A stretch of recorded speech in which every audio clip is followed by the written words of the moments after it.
All right, guys, time to make some landscapes. So the first thing I'm going to think about is my target. And I know I want to create the illusion of space in my target.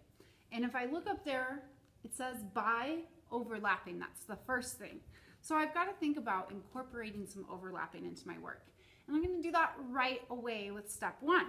So I'm going to take my paper. I can do it this way. I can do it that way. It doesn't really matter. I'm going to do it this way. I'm going to draw a hill. Now, I'm not overlapping yet. I only have one hill, but I can overlap with my second hill. So I'm thinking, how can I overlap with my second one? I'm going to draw one that looks like it's behind this one here in front.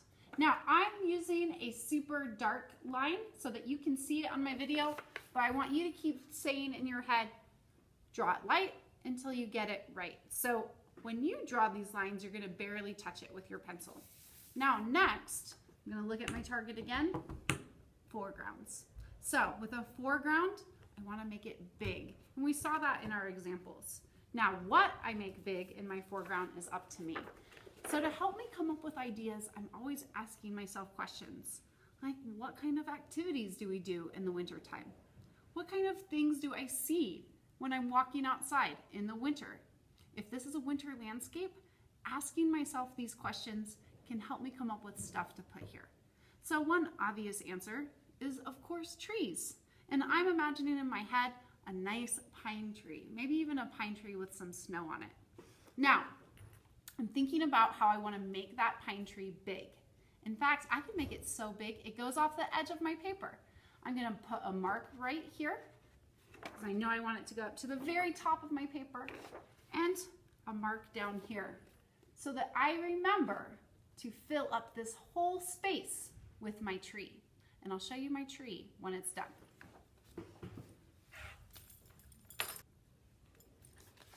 All right, so here's my tree. I have a tree in my foreground, just like my target is asking me to do. Now, I was a little bit unsure about how I wanted to draw this tree and what kind of tree I wanted to draw. So I got a free draw paper and I practiced. Anytime I'm a little bit nervous about putting something on my final, I can always get a free draw paper and practice some things, try some things out, so that by the time I get over here, I know what I'm doing.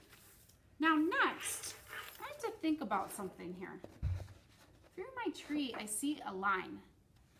This is from my hill. But if I really think about this, my tree should be overlapping my hill. So I'm gonna erase it. I have to think about what is overlapping and what is in front of other things when I do a landscape. So now that I erase that, it really does look like my tree is really close to us. Now I get to add stuff to my background. So one of the best things to do is to repeat what you did up here. So I'm gonna, again, draw a tree, but this time, because it's in the back, I'm gonna make it a lot smaller. Now I have a pretty good sense of space.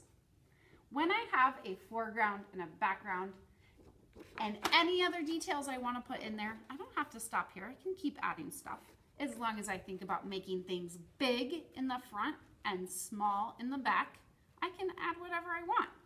But once I feel like I have a finished product, I say to myself, yeah, I like the way that looks. I'm ready to stop.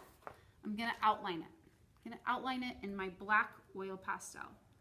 This is going to be really important because next class, we're going to be painting these. And our oil pastel will make sure that the paint doesn't cover up our drawing.